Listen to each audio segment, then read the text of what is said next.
അയ്യോ, police madam, അങ്ങനെ ചെയ്യരുത്. നീയൊരു പോലീസുകാരിയാണെന്ന് ഞാൻ ഒരു നിമിഷത്തേക്ക് മറന്നു.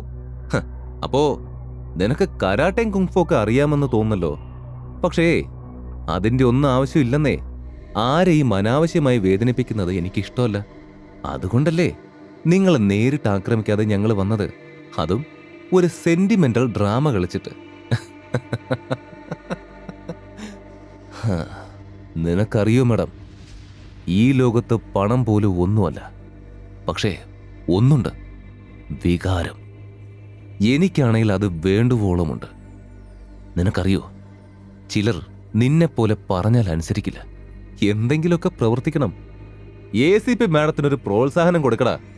അതും പറഞ്ഞ് നേതാവ് തന്റെ ആളുകളെ ഒന്ന് പ്രത്യേകം നോക്കി. ഉടനെ അവന്റെ കൂട്ടാളികളിൽ ഒരാൾ താഴെ 2 നിരയായി നിൽക്കുന്നവരിൽ നിന്ന് മുമ്പിലത്തെ ആളെ പിടിച്ചുകൊണ്ടുവന്നു.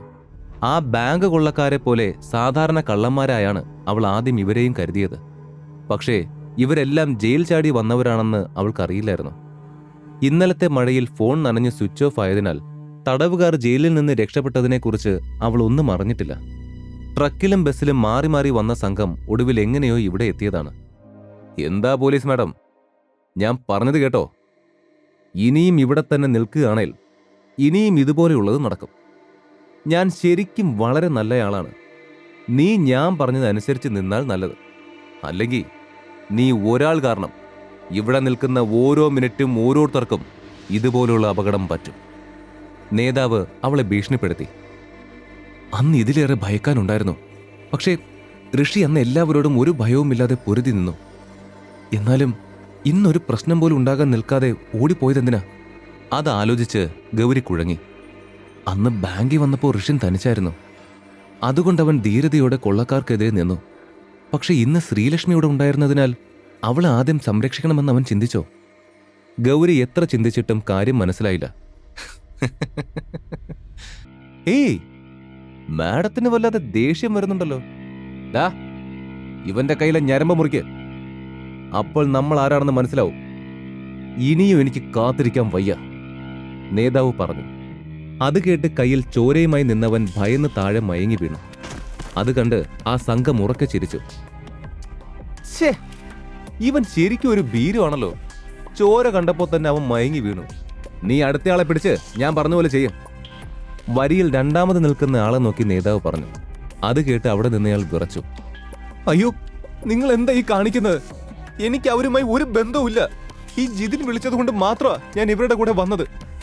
ഇങ്ങനെ ഒരുമിച്ച് വന്ന അപകടത്തിൽപ്പെടുമെന്ന് ഞാൻ സത്യമായും അറിഞ്ഞിരുന്നില്ല. ആ മനുഷ്യൻ കരയുന്നത് കാണുമ്പോൾ വിഷമം തോന്നുന്നു. ഗൗരിയുടെ കാലുകൾ യാന്ത്രികമായി പടിയിൽ നിന്ന് ഒരടി പിന്നോട്ട് പോയി. ഇത് തന്നെയാ ഞാൻ പ്രതീക്ഷിച്ചത്. നിന്നെപ്പോലെ എത്ര പേരെ ഞാൻ കണ്ടിട്ടുണ്ട്, നേതാവ് ബസിന്റെ വാതിൽ ആഞ്ഞടിച്ചുകൊണ്ട് പറഞ്ഞു. ഗൗരി ഓരോ സ്റ്റെപ്പ് പിന്നിലേക്ക് വെക്കുമ്പോൾ അയാൾ അവളെ നോക്കി പുച്ഛത്തോടെ ചിരിച്ചുകൊണ്ട് മുന്നോട്ട് നീങ്ങി. അവളുടെ തലച്ചോറ് ഭ്രാന്തമായി പ്രവർത്തിച്ചു. എങ്ങനെയെങ്കിലും ഒച്ചയുണ്ടാക്കാതെ അവനെ അകത്ത് വെച്ച് തീർക്കണം. പിന്നെ പുറത്തുള്ള 4 പേരെയും കൈകാര്യം ചെയ്യണം. എനിക്ക് ഒറ്റയ്ക്ക് അതിന് കഴിയൂ. അത് ആലോചിക്കുമ്പോൾ ബാങ്ക് കവർച്ചയ്ക്കിടെ ഋഷിന് മൊത്തമുള്ള അടിയാണ് ഓർമ്മ വന്നത്. അവൾ ഈ ആശയമായി നീങ്ങിക്കൊണ്ടിരുന്നു. ഒരു ഘട്ടത്തിൽ അവൾ ബസിന്റെ പിൻ സീറ്റിൽ പോയി മുട്ടിനിന്നു. അതിൽ കൂടുതൽ നീങ്ങാൻ കഴിയാതെ അവൾ സ്തംഭിച്ചു നിന്നുകൊണ്ട് നേതാവിനെ നോക്കി. ഈ സുന്ദരിയായ പോലീസുകാരുടെ തലയിൽ ഇപ്പോൾ എന്താണ് ചിന്തിച്ചു കൂട്ടുന്നതെന്ന് എനിക്ക് നന്നായിട്ടറിയാം. അടുത്ത നിമിഷം ആരോ അവന്റെ കൈ പിടിച്ച് പുറകിലേക്ക് തിരിച്ചു. നേതാവ് ഞെട്ടി തിരിഞ്ഞു നോക്കി. പുറകിൽ ഋഷിൻ നിന്നിരുന്നു. ഏയ്, നീ ഞങ്ങളെ പേടിച്ച് ബസ്സിൽ നിന്ന് ഓടിപ്പോയനല്ലേ? ഇപ്പൊ എങ്ങനെ ഇവിടെ വന്നോ? ദേഷ്യത്തോടെ നേതാവ് ചോദിച്ചപ്പോൾ അവർക്ക് പിറകിൽ വാഹനത്തിന്റെ ഡോർ അടച്ചത് കണ്ടു. നിന്റെ കയ്യിൽ ആ പച്ച കുത്തിയത് കണ്ടപ്പോ തന്നെ എനിക്ക് സംശയം തോന്നിയതാ. അവസാനം ഇത് തന്നെ നടക്കുമെന്ന് എനിക്കറിയാം. കൊള്ളയടിക്കണമെങ്കിൽ അത് മാത്രം നോക്കിയാൽ മതി. ഋഷി, അവന്റെ കൂടെയുള്ള ആളുകൾ പുറത്തുണ്ട്, ഗൗരി പരിഭ്രമത്തോടെ പറഞ്ഞു. ഋഷിയുടെ മുഖത്ത് യാതൊരു പ്രതികരണവുമില്ല. അവനിപ്പോൾ അയാളുടെ അരയ്ക്ക് താഴെയുള്ള ഭാഗത്തേക്ക് നോക്കി കാൽമുട്ടുകൊണ്ടിടിച്ചു. അസഹനീയമായ വേദനയിൽ അയാൾ വയറ് പൊത്തി താഴേക്ക് വീണു. അതേസമയം പുറത്തുള്ള അയാളുടെ ആളുകൾ ബസിന്റെ വാതിൽ തകർക്കാൻ തുടങ്ങി. ഋഷി നിസ്സംഗനായി നിൽക്കുന്നത് കണ്ട് ഗൗരിക്കൊന്നും മനസ്സിലായില്ല. ഋഷി, നീ എങ്ങനെ ഇവിടെ എത്തി? അവൾ ഞെട്ടലോടെ ചോദിച്ചു. ഋഷി മറുപടി പറയാതെ തിരിഞ്ഞ് വാതിലിന് മുന്നിൽ പോയി നിന്നു. അവന്റെ മുഖം കാണുമ്പോൾ ഒരുപാട് ക്ഷീണിതനായി തോന്നി. ഡോറ് തല്ലി തകർത്ത് അകത്ത് വന്നവർ തൊട്ടുമുന്നിൽ അരയിൽ കൈവച്ച് വീരനായകനെ പോലെ നിൽക്കുന്ന ഋഷിനെ കണ്ടു ഞെട്ടി. തങ്ങൾ എല്ലാവരും പുറത്ത് കാവൽ നിൽക്കുമ്പോൾ അവൻ എങ്ങനെയാണ് ബസ്സിനുള്ളിൽ കയറിയതെന്ന് അവർക്ക് മനസ്സിലായില്ല. അതിലൊരാൾ ഋഷിന്റെ അടുത്തേക്ക് നോക്കിയപ്പോൾ അവരുടെ നേതാവ് താഴെ കിടക്കുന്നത് കണ്ടു. അണ്ണാ, അവൻ നമ്മുടെ ബോസിനെ അടിച്ചിട്ടു! അവൻ വായിൽ തോന്നി എന്തൊക്കെയോ വിളിച്ചു പറഞ്ഞ് ഋഷിനെ ശകാരിച്ചു. അപ്പോഴേക്കും മറ്റുള്ളവർ ആയുധമെടുത്ത് ഋഷിന്റെ അടുത്തേക്ക് പാഞ്ഞു വന്നു. ഋഷിൻ അതിനനുസരിച്ച് ട്രാവലറിനുള്ളിലേക്ക് നീങ്ങിക്കൊണ്ടേയിരുന്നു. ഇരുവശത്തുമുള്ള സീറ്റുകളിൽ പിടിച്ച് അവൻ നടന്നു. അതിനിടയിൽ അയാളുടെ ശ്രദ്ധ മാറിയ സമയം അവൻ വാൾ പിടിച്ച കൈയിലേക്ക് നോക്കി ഇടിച്ചു. അതോടെ അയാളുടെ കയ്യിലുണ്ടായിരുന്ന വാൾ ജനലിലൂടെ പുറത്തേക്ക് വീണു. ഋഷി ഉയർന്ന് ചാടി 2 കാലും അയാളുടെ കഴുത്തിലിട്ട് ലോക്ക് ചെയ്തു. അപ്പോൾ അടുത്തയാൾ ഹാക്സോ എടുത്ത് ഋഷിന്റെ വയറ്റിലടിച്ചു. അത് അവന്റെ ഷർട്ട് കീറി ഒരു ചെറിയ പോറൽ അവശേഷിപ്പിച്ചു. അവൻ വീണ്ടും ഹാക്സോ കൊണ്ടുവന്നു. ഋഷിൻ കുനിഞ്ഞവന്റെ അരക്കെട്ടിൽ പിടിച്ച് വാഹനത്തിന്റെ മുൻവശത്തെ ഗ്ലാസിലേക്ക് ഫുൾ സ്പീഡിൽ തള്ളിയിട്ടു. ഇതെല്ലാം കണ്ട് പുറത്തു നിന്നവർ ഋഷിക്ക് ഇത്രയും ശക്തിയുണ്ടോ എന്ന ആശ്ചര്യത്തോടെ നിന്നു. എന്നാൽ അവന്റെ ഫൈറ്റ് നേരത്തെ കണ്ടറിഞ്ഞ സിദ്ധാർത്ഥ് അവനെ പ്രോത്സാഹിപ്പിച്ചു. ആ, അങ്ങനെ തന്നെ, അവനെ ഇടിക്ക്, മറ്റവനെ ചവിട്ട്! സിദ്ധാർത്ഥ് ഋഷിനോട് അലറി പറഞ്ഞു. അത് കേട്ടപ്പോൾ അവിടെയുണ്ടായിരുന്ന മറ്റുള്ളവരും ഋഷിനെ പ്രോത്സാഹിപ്പിക്കാൻ തുടങ്ങി. നേതാവും മറ്റു 3 പേരും വീണ് കിടക്കുന്നത് കണ്ട് അടുത്തയാള് ചെറുതായി പരിഭ്രാന്തനായി. എന്നാലും അത് മറച്ചുവെച്ച് കയ്യിലിരുന്ന കത്തി ഋഷിന്റെ കണ്ണിലേക്ക് ലക്ഷ്യമാക്കി അവനിൽ നിന്ന് ഏതാനും ഇഞ്ച് അകലെ നിന്നെറിഞ്ഞു.